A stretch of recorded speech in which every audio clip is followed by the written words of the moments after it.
Welcome to this episode of The Cyber Show with our very special guest, Danny Jenkins. So Danny is the CEO and co-founder of Threatlocker. And Threatlocker is a leader in cybersecurity solutions, constantly working to achieve a positive security model with a diverse range of systems and interoperability. I just attended CTW 2025 with you, Danny, in Orlando. We saw you on stage loads of times, just absolutely thrilling every time you were up. You were a great speaker. And we caught up with you while you were dressed as Iron Man, which was just one of the most amazing suits I've ever seen in my life, which I believe was donated to charity, the money from. So that was amazing. We've also spoke to Seamus last year about what you do at Threatlocker. And it seemed to us immediately that Threatlocker is exactly what is needed. And we just wanted to get to know one of the founders and the theory behind it. So welcome to the show, Danny. Thank you for inviting me today. Danny, your background is that you were a bit of an ethical hacker before starting up with Threatlocker. I'm wondering, how long were you into that? And was that something you did here while you were in the UK? Kind of, I guess. I left the UK when I was 19, so 25 years ago.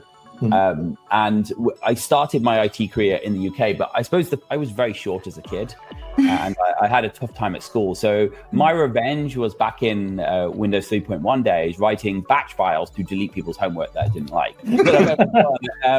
And I suppose that's the only unethical part of it, if you like.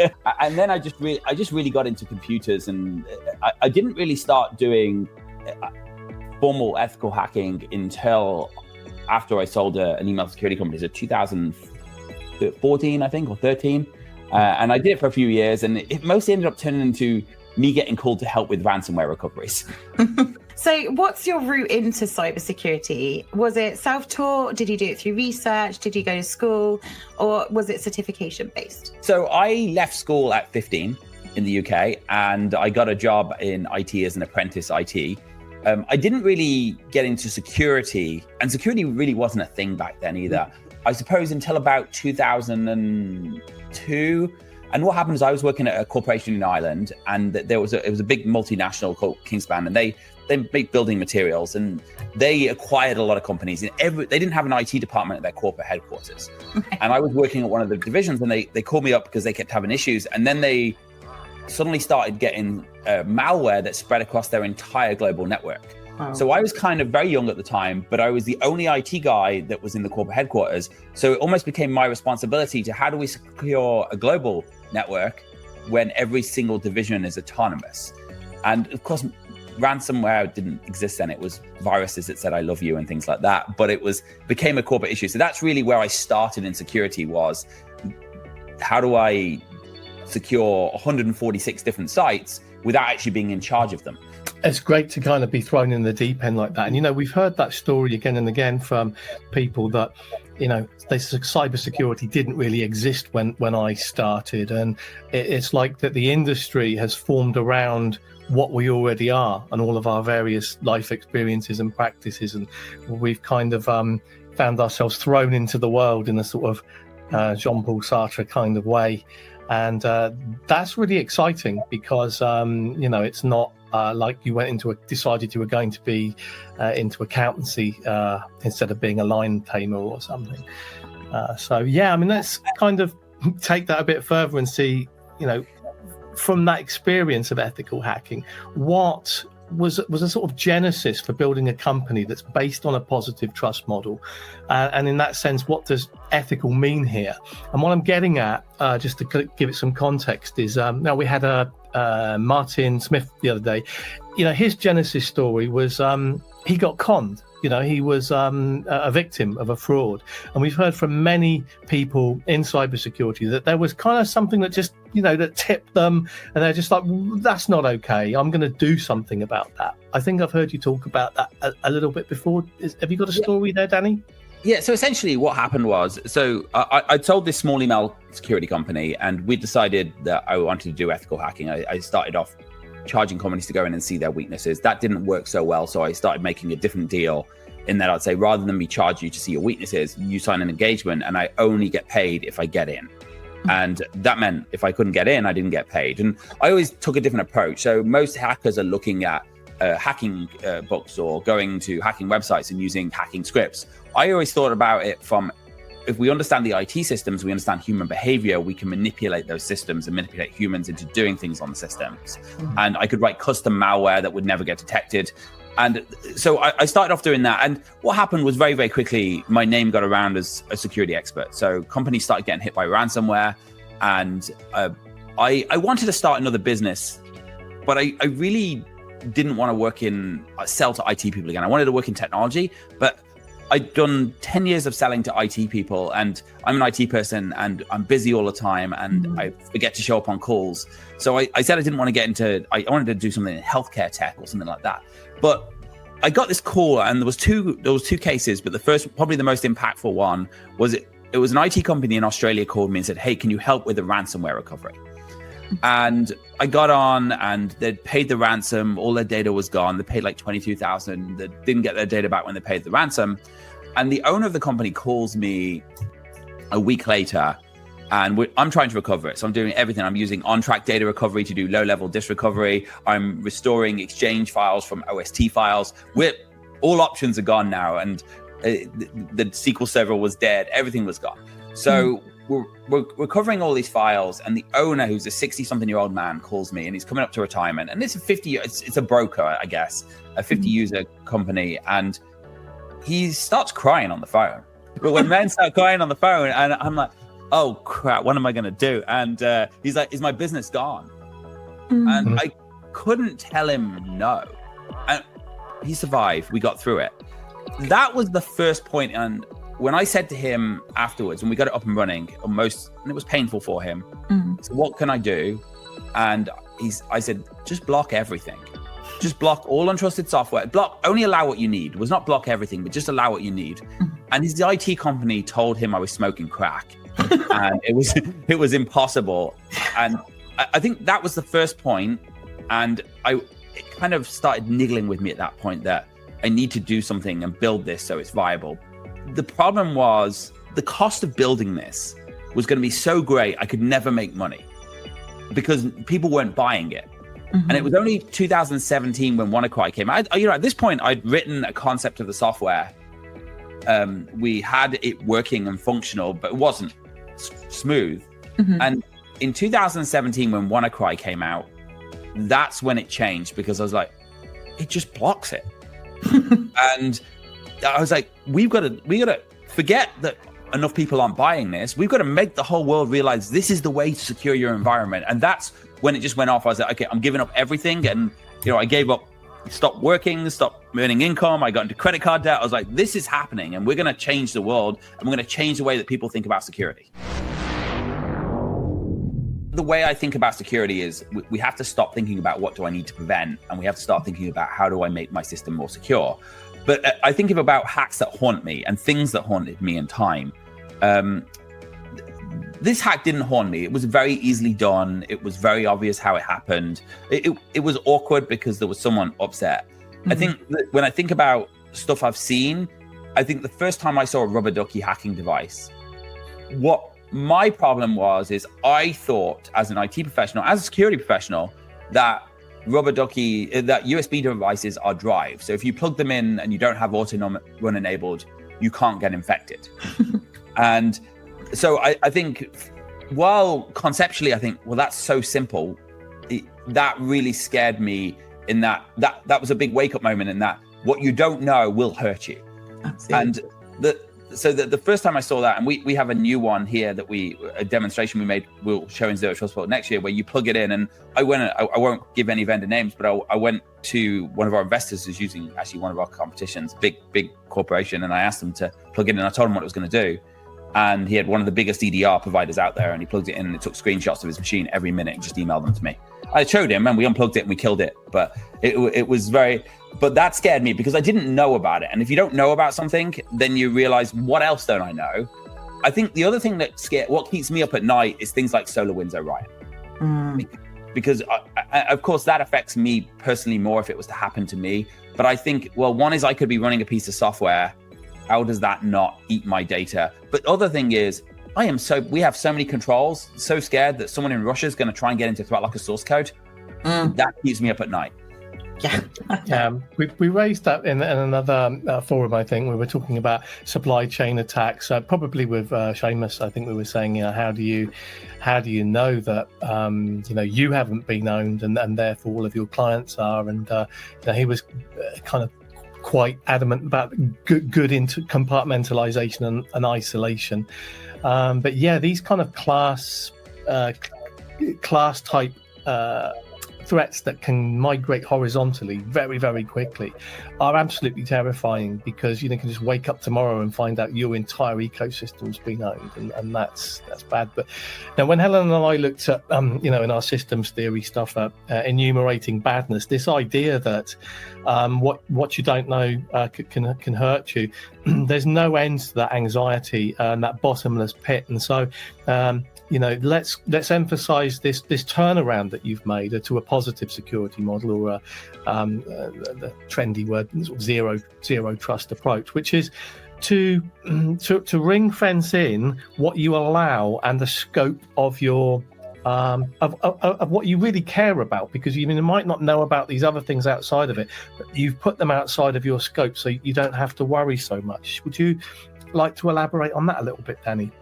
If you're thinking about, well, how could I get attacked tomorrow? If I'm an IT guy managing a hospital, how do I get attacked? There's two ways you're getting attacked. One is somebody runs an application or exploits an application on your machine. So what that means is it could be as simple as a user being called by someone saying, hey, I'm calling from the IT department, can you run Go to Assist? And they can use voice AI and trick you. You got 1,000 employees, people are vulnerable, someone's going to do something silly. Could be someone downloads a piece of malware and it creates a foothold on your network and someone moves around inside. But a piece of software, whether it's downloaded or there's a backdoor or misused in your environment. The other way is that you've got an open port. So there's a port open on your firewall, you've got a VPN server, you opened up RDP, you've used Nadia Web, you've got Citrix, there's an Exchange vulnerability. They're the two ways that someone's going to get into your environment. So when we think about how do I protect a network, there's lots of things you should be doing, but the first thing you should be doing is saying, well, what software do I use on my network? And and everything else is irrelevant. This is what we should continue to allow to run. We use Office, we use Teams, we use Zoom, we use Sage, whatever it may be. I'm going to let this run and nothing else can run. So when you do that, you stop ransomware running, you stop malware running, you stop people downloading remote access tools that aren't necessarily even malware but can be used. I saw somebody use Veeam backup to exfil data by literally taking a backup of their system. The EDR didn't even flag it because it's normal for Veeam to think it. And but you block all of that. Our clone is another one we see. So the second thing you do is you say, well, all of the software I do trust, I'm going to take away that word trust. And I hate the word zero trust, by the way, even though we use it in all of our marketing, we have zero trust world. But it's not technically accurate, because what it means is less trust, or trust you need, only what you need. But we're going to say, I trust Office, but what do I trust Office for? I trust Office to open my Word documents. I trust Office to go to my Office 365 tenant. I don't trust Office to call PowerShell. So we come up with this concept of ring fencing, where we say, we're not saying I trust this application or I don't trust this application. It's about, what do I need to trust it for? Zoom needs to see my face. It needs to hear my audio. But it doesn't need to see PowerShell. It doesn't need to see my files. So if there's a bug or a vulnerability or a backdoor built into Zoom tomorrow, the amount of damage it can do is pretty high, because you can see my face and it can see my audio. But it's a lot less than seeing my entire network. And that's really the concept of Threatlocker. Where we do it at a network level, we do it at an application level. It's like, how do I give you what you need so your users can do what they need and no more? So let's talk about resilience. So despite the ever-rising number of attacks year on year, we still talk, in most companies, like a cyber attack could take place, or it might take place, but actually they are taking place all the time. But you've got teams and defenses, often working in perimeter type defenses, who will, keep those incursions out most of the time. But should companies start adopting a different attitude, because they're not always going to be successful? We see that every single day in the news. We as engineers know that's the case anyway. But really, we need to adopt this when not if attitude to cybersecurity, to start preparing for the inevitable. And I feel that's what you were sort of aiming at there, is that resilience, that when they get in, if there's a vulnerability, it's not going to do as much damage because it's been restricted from the access that would allow that damage to happen. And I think that's it. So I think technically, nearly every company that has any number of employees occurs some kind of breach of some description. Right. And it could be simple as someone got into someone's email, someone's phone was left and they read their email. Mm-hmm. It happens. And they're micro incidents, they're not significant in most cases. If we look at how many companies, so we asked like a few hundred companies, what cyber attacks have you had? Probably somewhere between 10 and 15% of companies have occurred a major cyber incident in the last 5 years, where they've had a ransomware attack, their systems were down, they had to either pay a ransom or restore from backups, their data was stolen. And we're not talking about one account here, we're talking about the whole network. So that's not a small number, 10 to 15%. If I said you're going to crash, 10 to 15% of people are going to wreck their car and be seriously injured in the next 3-5 years. That's a pretty bad number. Right. The reality is how bad these things often are. Well, if they even happen, depends on your security posture, not your ability to respond to it. Right. Your ability to respond is the exception. So when you make a mistake. So I have a burglar alarm in my house, and the burglar alarm is relevant only when my lock fails or I don't lock my door. One or the other. I forget to lock my door or my lock fails to provide the security it's supposed to. But the first thing I do is lock my door. And when we think about response, we should be thinking about, but first we should be saying, don't let them in. Secondly, we should be saying, if they are, don't let it run, don't let it do more than, if it is allowed to do something, limit it. And it comes back to that contextual. I trust the person that runs my finance department not to steal $1 million from my bank account tomorrow. And that person has to wire $1 million regularly. I do not trust them not to accidentally enable macros on a Word document and to have someone else connect to their machine and steal their data. And I think I'm giving the controls to that person that they need to perform their job, and the damage that can be caused if someone does do something, even if someone left their laptop and someone managed to log in, we have so many controls in place. They can't do more than they need to. So the damage is limited to that. And you emphasize as well that fast response as a mitigation tool against ransomware. A lot of people will say that the quicker you respond, the better. But how do you build systems that bounce back quickly like bamboo instead of standing strong like an oak? So one is not getting the ransomware attack to be as big. So if someone gets into your office today, you've got your hospital, you've got 2,000 computers, and someone pushes out a group policy to deploy ransomware to 2,000 computers, which I've seen happen hundreds of times. You may have rehearsed your recovery, and you should do this, of your servers, your Exchange servers, your Active Directory servers. You may have said, I'm restoring all of this. I can, in my perfect environment, in my lab, I can restore in 6 hours. And you say, great. So, and I've got offsite backups, they're disconnected, I'm up running. You get a ransomware attack that comes in and kills your Active Directory servers, kills your Exchange servers. You're going to recover pretty quickly if you've rehearsed that. Now, your data exfil, that's another problem. It pushes the GPO out to 2,000 laptops. You've got doctors, you've got users, you've got people on remote sites, you've got a limited number of hands and eyes. Even if you have the best imaging process in the world, that's a slow recovery. So I don't think there's many companies that can sustain a massive attack without having large downtime. When you see these companies recover fast, it's normally because the attacker didn't get onto every endpoint. Because even if you got onto every endpoint, and every IT guy knows, I go and give Sally or Bob a new laptop, and I've installed all their software, everything's working fine. I'm going to have 6 or 7 support tickets from Sally or Bob over the next 2 days because she can't log into her G Suite account because it used to save the password and that saved password's gone from her browser, or her printer's not working because it wasn't set as the default. And you go and check that box, you go and multiply that by 2,000. That's the difference when you see one company recovered fast and another. Now there's bad companies and there's good companies, but when you're looking at the difference between they got up and running in a day versus 9 months, it's normally about how much damage was done. So you should be focusing on making sure that if damage can be done, and damage can always be done, how big is it? And keep it as small as possible. Is it a cascading damage? Because I think that often in systems, once you've crossed a certain threshold, once you've done something and that the dominoes have started to fall, it's all over. So it's all about staying what we call left of bang. I don't know if you're familiar with that. We call it boom here, but left of boom, right boom. Cool. It's staying on. If you can just stay on that side, because once you've crossed that threshold, you've got this cascading failure and all sorts of bad stuff happening. And they're absolutely right. It's multiplied by the scale of the organization. So if and to the square effect. So for 10 gives you 100. We get so many customers come to Threatlocker after they've been hit by ransomware saying, hey, we need to lock down our systems. And we'll often send, when CrowdStrike blue screened half the world last year, we sent our staff out to local school systems to help get the schools up and running because they didn't have the people. And even though they weren't Threatlocker customers, we just did it because we want our schools running. But having people on the ground and having people who don't break is one of the key. If you do get right at boom, and you never want to get right at boom, do everything you can to stay left of boom. And that means one of the challenges in an IT professional is IT people have lots of friends. I like this.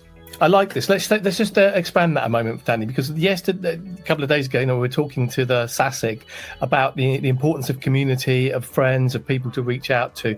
And I love your concept of your cyber heroes and almost like digital federal emergency management. You've got an aid team that you can parachute in. People must be very, very reassured and glad to know that kind of capability is out there, right? Yes, but I think when the world ends, it gets a lot more difficult, and we made a decision. So we don't charge for professional services as a company at all. So if we help all customers, regardless to whether they were secured or not secured, deployed properly or not deployed properly, we offer support, and that's our priority. Our second priority is community. How do we help this community?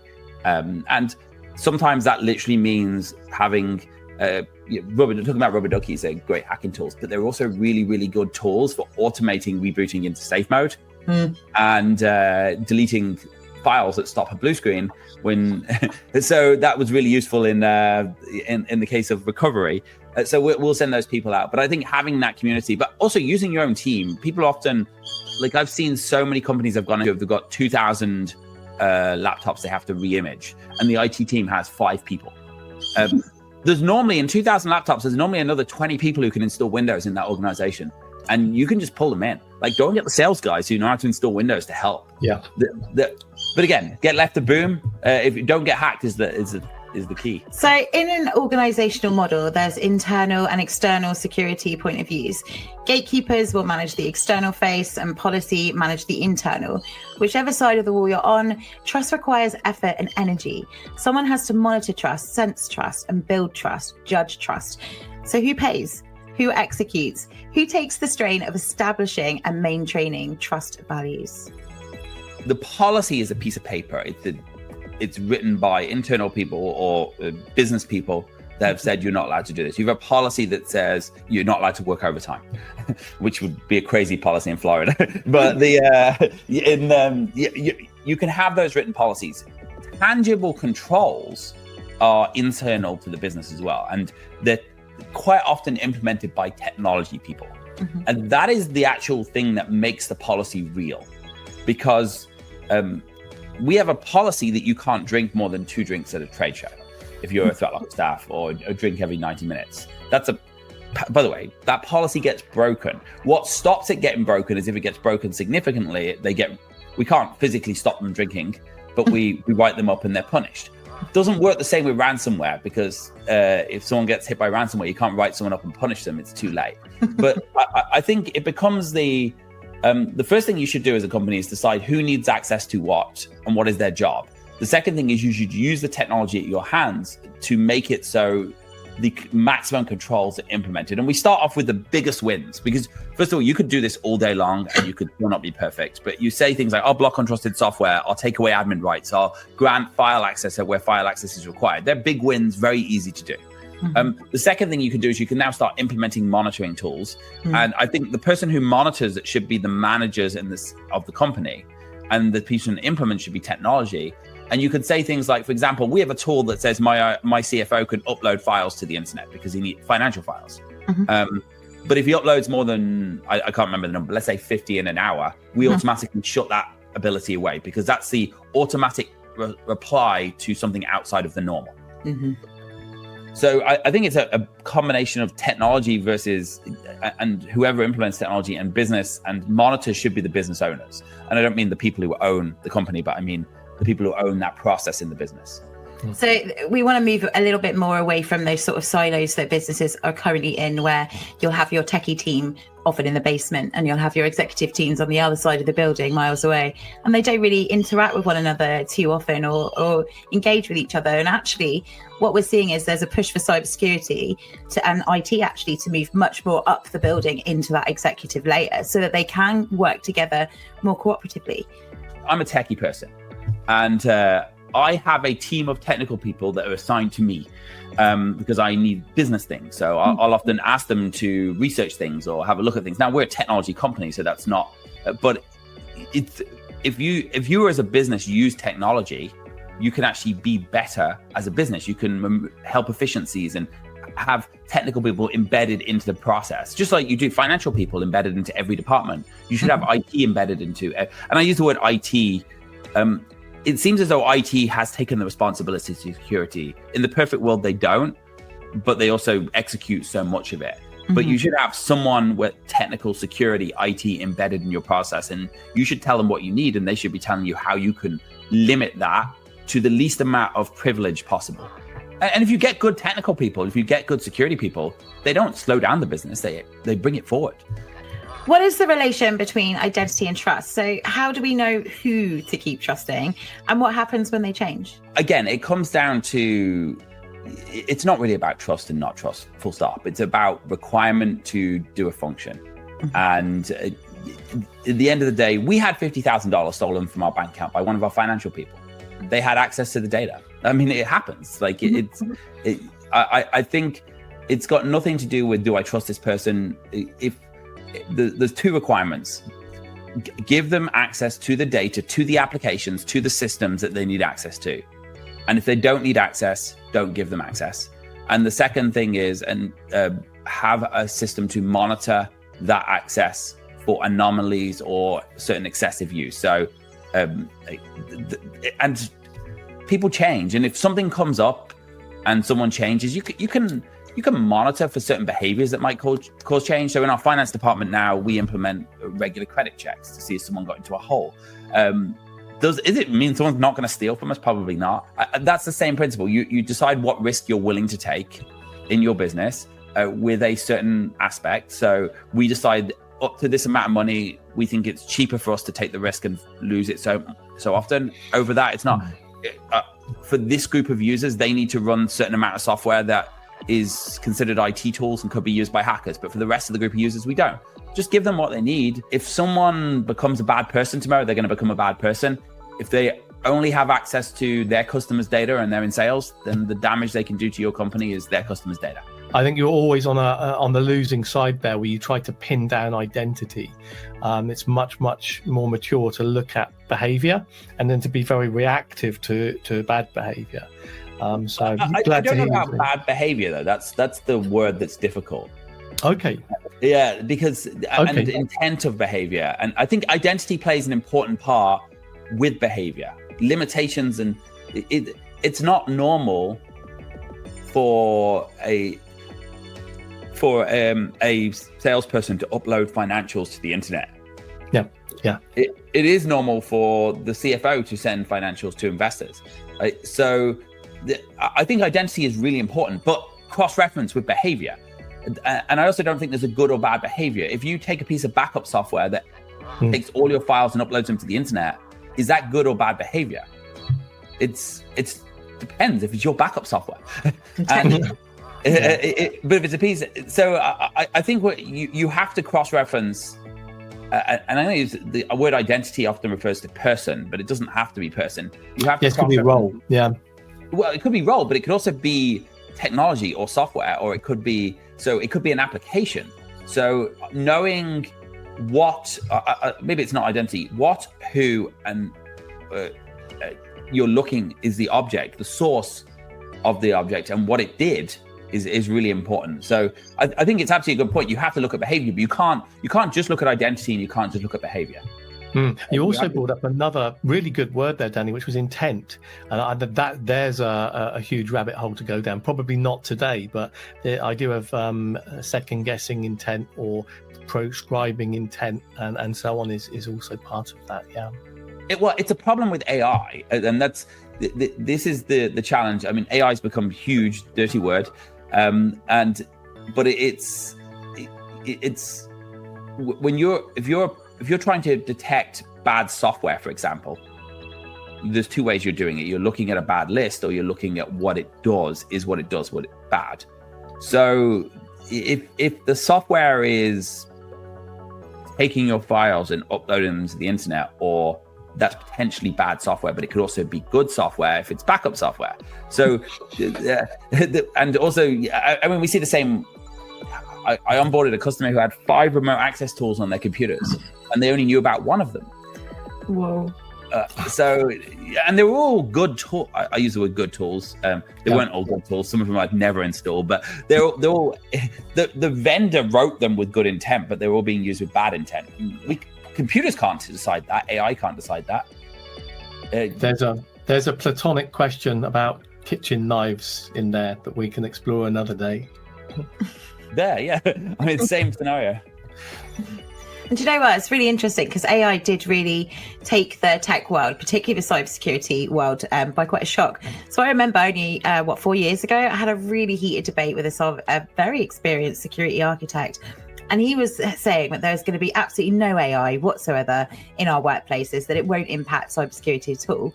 And we're 4 years later, and he's got co-pilots and he's dealing with ChatGPT, and it's become really, really something that he's dealing with a lot of his time. So what has really changed for you guys over the last 8 years? What have you seen? How much has that grown and become a problem? So I think we have to separate the conversation of AI and generative AI. Right. Because, of course, everyone's talking about generative AI. And what is more impressive, that in 2016, I had a car that could determine the difference between a trash can and another car and relatively well steer down the world. It was bad by today's standard, but I could take my hand off the wheel, I could pray for 30 seconds and I could get through. and it was pretty smart versus today, where something can generate a document that has no substance and no value in many cases. And people are massively impressed by ChatGPT because it looks and sounds human. But it's more impressive in my mind from a technology point of view that a camera can determine if something is a face and whose that face is. And we've been using machine learning, and I use that term as well very carefully, not because people often refer to machine learning as certain components in PHP, but machine learning in that we learn from data sets that come across multiple customers on how applications behave since day one. Has our business changed with the introduction of generative AI? Absolutely. It's getting harder and harder to detect malware. So that's a good thing for us because we don't rely on detection technologies. But also we use it. We use it to create reports. We use it to create analysis. We use it to understand what's wrong with our code. Even no matter how long you've been in a job, it changes, and this is one of the fastest changing industries there is. You really need to keep on top of that, because it can just be that 1 minute you're having an argument saying it will never happen, and the next minute it's on your computer, it's on your office every single day. You're dealing with it. But here's another good example. So we have a web filtering solution, and we can say we're going to block adult sites, right, for example, in a company. 90% of the sites that AI categorizes as adult are accurately adult. Mm-hmm. If I compare that to a human, the number's somewhere, it depends on the human, but it's somewhere in the region of, and we have a team of people that does this, 99.567, depends on the person. So can we use AI to replace a human? The answer is no. We can't use AI to replace a human because it's 90% versus 99%. But the humans make mistakes too, so I can now cross-reference a human's decision with an AI's decision and create better product. And that's one of the other things I would ask companies to look at, is don't go out and say, I want AI to save us money. Go out and say, I want AI to deliver better product, better services to my customer. So when we're dealing with stuff in layer 8, which is about human judgments, and we bring machines into surrogates, substitutes for human judgments, what then happens is the bad guys, now they're going to hack those bots. And you're almost in a worse situation then, because now you've invested your trust in that technology, that bot, that AI, as adjudicator, when it betrays or tricks you because it's been manipulated. So there's this really interesting kind of trade-off going on there between the value that you get from introducing the technology and you're actually upping the risk if you're not careful. Can you speak to that? Does that make sense? I think, first of all, machines cannot determine intent. So that's period. Like you cannot, a machine does not know the intent of a human, and a human doesn't necessarily always know the intent of a human. Absolutely. I think we have to be super careful about handing decisions over. And you know, we make an internal joke that an AI developer is like a really fast bad developer. So so if we have a bad developer, we can ask them to do something and it will spit something out bad 2 weeks later. If we have an AI developer, we can ask it to do it, it'll spit something out bad thing. I think we have to be super careful about how we implement it. I think we cannot use it to determine intent. We can use it to very, very quickly, faster than humans can, determine what something's doing. And when we think about a security point of view, we shouldn't 100% trust its decision, but it allows us to isolate where we should focus our immediate attention. So and I don't like the idea of security through responding to anomalies on your network, because it's the worst way you can secure an environment. You should always start with, I'm going to block first, I'm going to shut down ports, I'm going to limit access where access is required. But at some point, we have a response. So from a security world point of view, you've got 15 alerts with 15 scripts that run in your network, per se. And you're busy as a SOC manager. You can ask AI to tell you what does it do. Now, should you 100% trust that? Answer, absolutely not. But if AI spits out that this one's doing something, extracting your files, for example, not is it good or bad, but what's it doing? And it says the next one is just running a software update, you're going to pay more attention to the other one faster. So it allows us to divert our attention very quickly, but we shouldn't be trusting it. And yes, it can be manipulated and it can be tricked into saying things that it shouldn't do. And also, it's very, very confidently wrong. Yeah. When it's wrong, it will just confidently give you the wrong answer. Whereas a person sometimes, because I've seen people confidently wrong as well, will say, I don't know, and I would rather it say I don't know. Language it uses, it's so strident and so confident. And I think what we haven't done as humans yet is learn how to parse that and sort of hear when things are stated in the way they are by large language models, that there's this sort of implicit quotes around the whole thing. Yeah. The moment we take an AI decision on something and assume it's good, then we're failing. And I think if as a technology company, we focus on how do we make our product better, not saving 5% off our bottom line, we'll be able to build more than 5% more. So that's kind of how we'd see it. And we should use AI to improve our technology and to validate, but not necessarily to make primary decisions. And I think as a business, you've got to be super careful about, is the AI, is it taking my data and learning from that data and potentially putting it out there, especially if you have intellectual property. That's a debate we've all had, I think, at some point in the last few years, where you're like, no, I don't think that you should upload that entire database to a large language model that's public. That's no, definitely not okay. So what's in store for the next 3 years when it comes to the impact of AI on security? We've seen new malware generated by AI. We've seen attackers using tools to generate malware to be faster at responding. I think what we did, we exploded a rocket, and right now it's like when they released Windows 8. It's a whole mess, and then we're going to see a slightly refined version of it that's a little bit better and more stable over the next 3 years. And I think that's pretty much what we're seeing. And when it comes to security, I think we've already seen the impact. We've already seen well-written scam emails. We've already seen AI-generated malware. I don't think we're going to see much more than that. I think we'll start seeing some data leakage where people have uploaded stuff that they shouldn't have done, or suddenly you can go in and you can say, how do I build plans for an airplane? And suddenly it comes out very much like Airbus's or Boeing's, because someone in those companies decided to upload their database. But I'm not massively afraid of it, and I don't think it's going to help us the way the world did, because essentially it's a glorified spell checker and code writer. It's not going to shape everything. It'll be a tool that we use like a smartphone to some extent, I guess. We've already seen a big impact, and we're going to continue to see that from us. The hackers doing the bad things with it, and we've seen a small impact of it being used to help improve our jobs. I think where we're going to see, I don't think we're going to see a massive change in 3 years, just refined. And that's typically what we see with technology. Suddenly this wonderful thing comes out. When Tesla released the self-driving car, we were thinking in 3 years' time, this thing's going to be able to do everything. And it's getting better. It's always better, but it's not. It doesn't explode as quick as the initial launch. Yeah, we don't have autonomous self-driven cars all over the motorways and highways, like they predicted. We just don't. Maybe it definitely improves, but that's the same. My feeling is on crystal ball. 3 years time, AI is going to be a little bit more polished than it is now, and a few more people will be using it but the world's not going to massively change. We're kind of all caught up in the hype and doom cycle and fearing huge scale and Lilliputian hordes of AIs taking down the world. It's nice to hear something a bit more sobering. Lovely, Danny. So Andy and I are kind of system analysts and theorists. So we're interested in how different models or perceptions of security work at different levels or for different functions.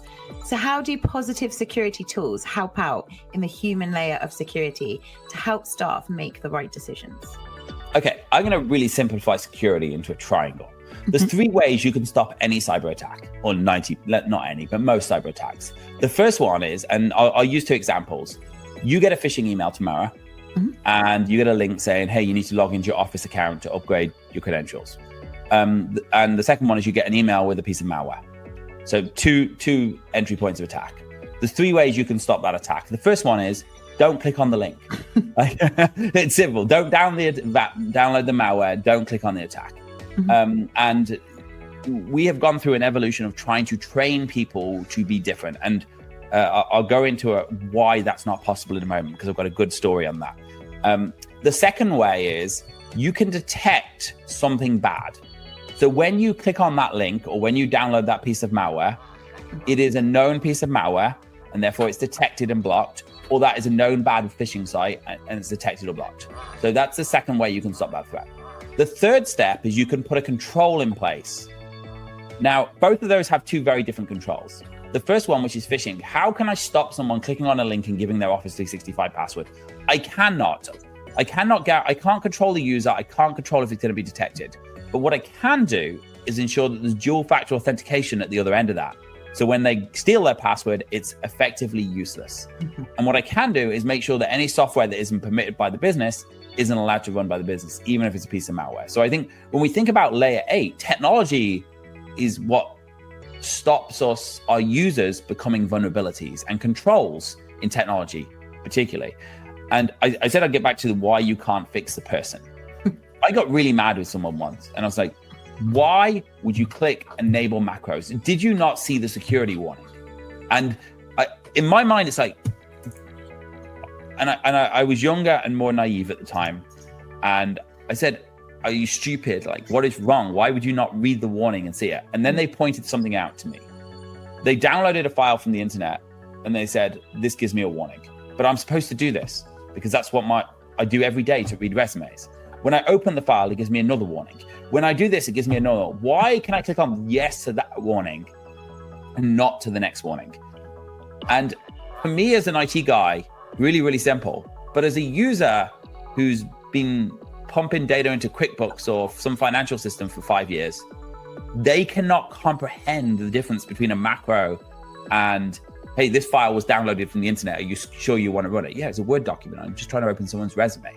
And that is the problem with training. It helps, but it's not what people think it is. And quite often it drives people into fears where they do so much training, they don't know what to click on and what not to click on anymore. Yeah, absolutely right. We strongly agree with this, and we've looked at training and we've looked at all of the kind of dirty underbelly of that, where your own IT team are trying to catch you out with phishing exercises. And it comes back to a question I kind of skipped earlier because I thought it was a bit of a psychological hot potato, and it's about the idea of compelling trust and how you can't do that. You simply can't compel trust.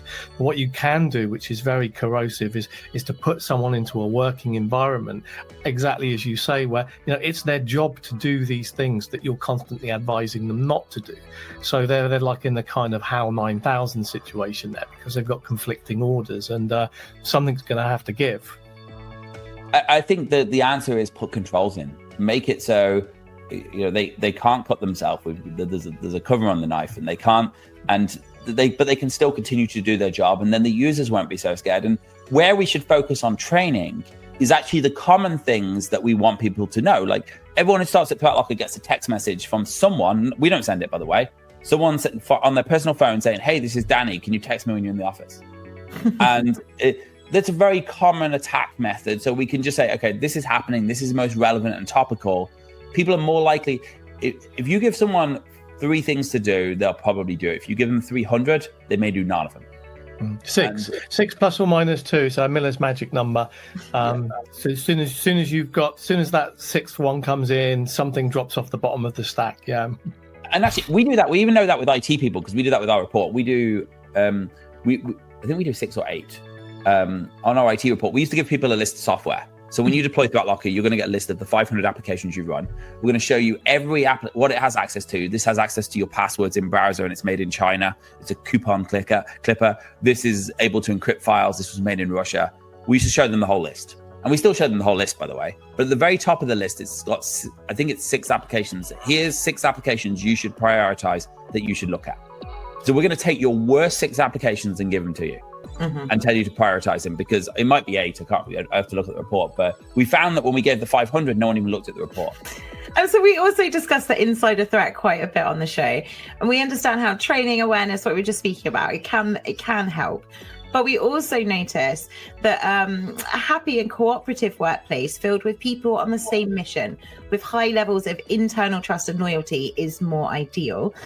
But the traitors, defectors, people who are angry with their company may become so with good reason, or because they're set off on a different path or ambition, or because they were turned all along and shouldn't have been trusted.